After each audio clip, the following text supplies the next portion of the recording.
Sandaang 78 na LGBTQIA+ sa lungsod ng Tayabas ang nakaisa sa isinagawang LGBTQIA+ Health Awareness Day na inorganisa ng Office of the City Mayor Mobile Health and Medical Emergency Response Team ngayong Biyernes, 9 ng Agosto sa Casa Comunidad de Tayabas.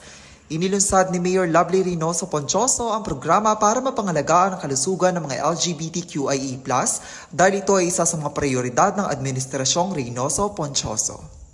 Nagkaroon ng libreng konsultasyon, gamot, laboratory, ECG, chest x-ray, ultrasound at maaari ring magpalista para sa libreng physical therapy ng mga na-stroke na LGBTQIA+. Maging application registration and issuance ng Tayabasan Smart Card ay isinagawa rin sa nasabing lugar ng mga tauhan ng OCM, Information Communication and Technology Section.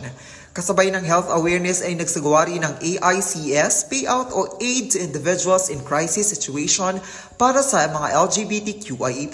Halagang 3,000 piso ang tinanggap na tulong ng bawat isa na AICS beneficiary buhat sa Alona Party Lists.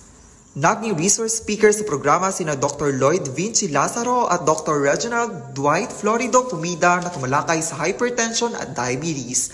Nandun din sina MH Mert, Team Leader Assistant City Health Officer, Dr. Maria Graciela D. De Leon. Naging panauhi naman si Mayor Matt Erwin Florido ng General Luna, Quezon na kumatawan sa Alona Party List. Gigi Medanilla nag-uulat para sa DZDG 96.7 Destiny Radio at your service.